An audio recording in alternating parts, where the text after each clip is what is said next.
How businesses can double sales by 2026, a modern, psychology-driven sales framework for the next era of growth.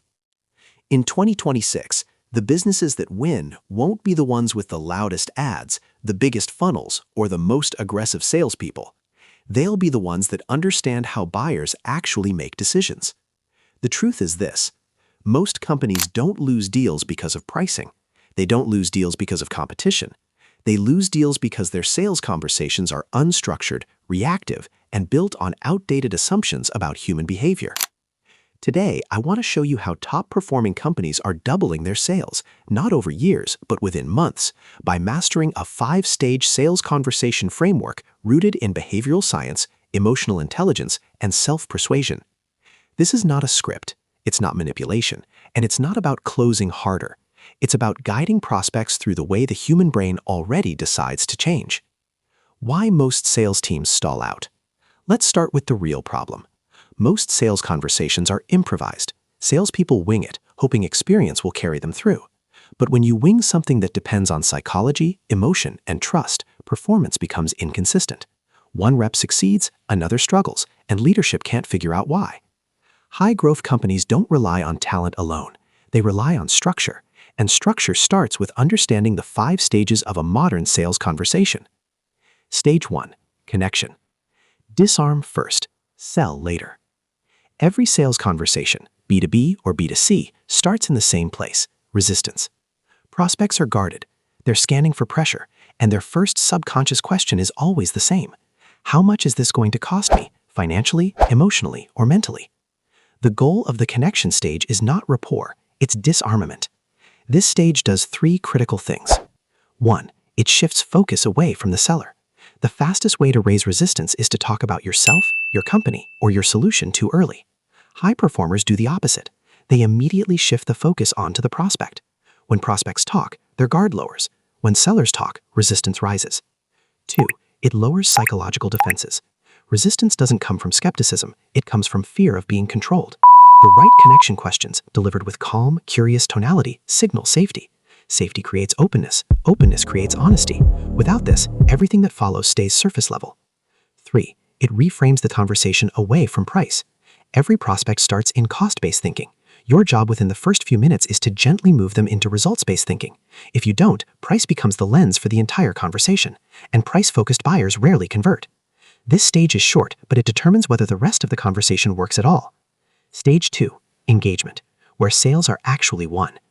This is the longest and most important stage. Most companies call this discovery, but discovery alone isn't enough. Engagement means guiding prospects to understand themselves more clearly than they did before the conversation began. This stage has 4 parts. Part 1. Situation awareness, understanding reality for both sides. The first objective is clarity. You need to understand the prospect's real situation, not the polite, rehearsed version they share at the beginning. But more importantly, they need to understand it. Most prospects only see the surface of their problems. They don't see the full impact, the hidden inefficiencies, or the long-term risk. Great questions don't interrogate, they illuminate. When prospects start saying things like, "I never really thought about it that way," you're doing this stage correctly. Part 2. Problem awareness, building the gap. This is where average salespeople separate from elite ones. Most reps try to solve problems. Top performers find problems first. Why? Because people don't buy solutions. They buy relief from problems they deeply understand. Problem awareness does 3 things. 1. It helps prospects discover hidden problems. If you only uncover one problem, the deal is fragile. But when prospects see multiple interconnected problems, urgency stabilizes. If one concern fades, others remain. 2. It reveals root causes. Symptoms don't drive change, root causes do. When prospects identify the cause themselves, rather than being told, they internalize the need to act. Self-diagnosis creates ownership. 3. It makes the problem emotional. Logic justifies decisions. Emotion drives them, even in enterprise sales, even with CEOs. If prospects don't feel the personal impact of the problem, momentum stalls. Part 4. Solution awareness, future pacing the outcome. Once the gap is built, the next step is vision. Prospects must see and feel what life looks like when the problem is solved. This is called future pacing. Not vague benefits, not feature lists, but tangible outcomes. What changes in their day? What stress disappears? What becomes easier, faster, or safer?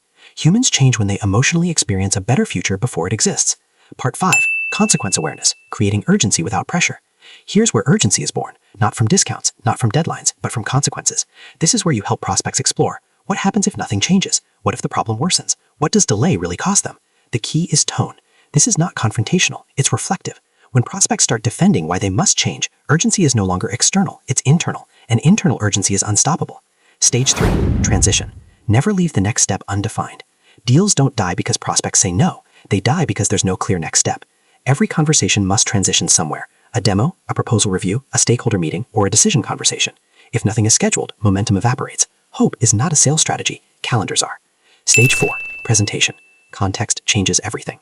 By this point, the presentation is easy. You're no longer convincing, you're aligning. Your solution is framed as the logical answer to problems the prospect already agree exist. Price becomes contextual, funding becomes purposeful. The presentation supports the decision, it doesn't create it. Stage 5, commitment. The close is the result, not the moment. By the time you ask for commitment, the decision should already be made emotionally. Closing questions don't create desire, they confirm it. This stage is about small commitments, clear decisions, next actions. Each yes builds momentum toward the final yes. The psychology behind the framework. This entire structure works because it aligns with how humans decide to change. The brain seeks safety first, emotion precedes logic, people trust conclusions they reach themselves, fear of future pain outweighs desire for pleasure. When sales conversations respect these truths, resistance fades. The businesses that will win by 2026. The companies that double their sales by 2026 won't be the ones pushing harder. They'll be the ones asking better questions, listening more deeply, and guiding conversations with precision. They won't wing it, they'll master it. Because in the next era of sales, clarity beats charisma, and psychology beats pressure. And the businesses that understand that won't just survive the future,